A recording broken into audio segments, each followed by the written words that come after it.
Oh, how wrong I was. The knight never escaped. He locked the knight in here. My poor knight was trapped on his side of the board now with rook c5. So where is the knight going? It has to take on b7, and then he just plays rook takes b5, and it's gone. I have to give it up. So the game continued now. Knight takes, rook takes, and apparently I still retain a small theoretical edge of 0.20, but black's knight is better than this bishop, and the extra pawn is really quite useless here. Black has a lot better pieces and activity. After rook c1, rook a3, I'm really tied down still. Rook c3, check, king e3, rook b4. So he's further activating his other rook to come down to further harass my king. And after bishop f3, I think he offered a draw at this point. And I said to play on as though I'm going to practice my endgames. Except the thing is, this game didn't continue very long here, because he played rook b1. I blundered here, in fact, perhaps optimistically thinking I still had anything in the position. I played d4, which gives black an advantage. Rybka suggests bishop e2, just trying to hold on, basically, like rook e1, rook g2, rook h1, and just play rook g3 again, just trying to hold the position. But by playing d4, I risked losing here, because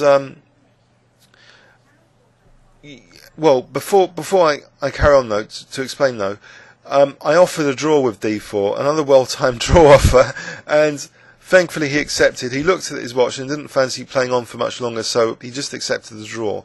But in fact, you know, rook e3, rook e1 check rather, king d3, my e pawn is now a big liability. Say ed, king d4. Black has two quite strong moves here, but actually one's much more positionally embarrassing than the other. The less torturous move that black can play is trying to just gobble this pawn with rook a4 check. So say this kind of continuation, knight takes e4. But I can probably, I'll probably be okay here. This is okay. This is dead equal. The more torture, though, black wants, black can play knight d7 here, just using this huge e5 square for the knight. I'm going to get rid of these arrows. So this e5 square finally, and say, you know, it's very horrible. You know, knight rook b3, knight e5, and in fact, do you know what the evaluation has jumped up to from minus 0.29 here after this rook b3 move? Just say rook b3. The evaluation after knight e5 is now minus. Oh, I'm reading this wrong actually. Sorry. King takes e5. No, it's not as bad. No. The king's actually protecting e5. Okay, so black has to be careful. How does black get onto e5? Say rook d3. Check. Right. Now, if the king went back, then it becomes like -2 to black. Knight e5, it's positional murder time. In fact, I can't play rook d2 because I'm losing a piece now, rook e3. So the knight's quite crushing. And the only chance of survival here is to keep the king eyeing e5. So king d5. Say rook a5. King d4. Now black gets in this knight e5 by force here. And again, you know, big advantage to black. Minus 1.20. Say rook b3. But what is black doing with the knight here? Maybe white's solid enough to avoid imminent disaster. Say knight takes, rook g3, rook a4 check. But here, if the rooks are doubled, they're going to take that pawn. So I'll be a pawn down in this ending, and it'll be quite bleak. So that was the stronger way to continue in the final position. So again, I was a bit lucky here. This d4, I didn't need to play d4. I should have just tried to hold on here and accept I was worse, even though I was a pawn up. So playing d4, potentially giving black the e5 square, was a great way of losing the position. Anyway, let's have a look in overview and summary. So it was an English opening I was quite optimistic with, but already, maybe e4 is not that great here. If black has the move d5, just bishop g2 is a calm move here.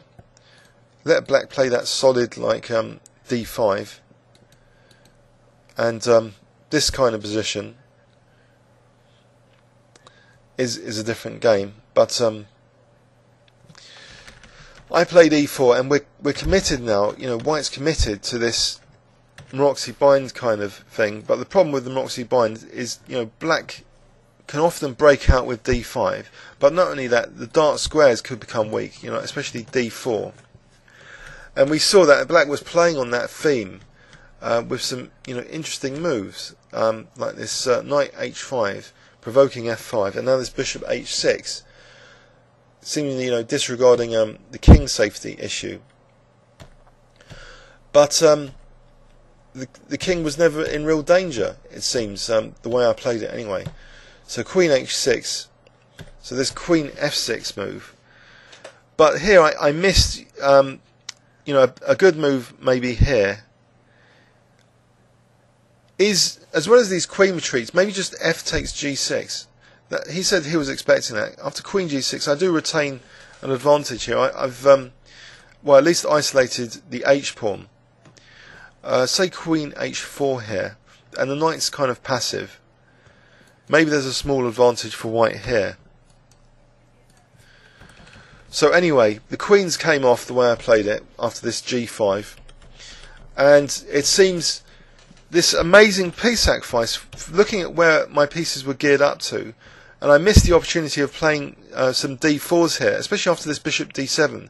It would be taking a lot more time to reroute a knight to e5 if I played d4. So I could have exposed that d6 pawn.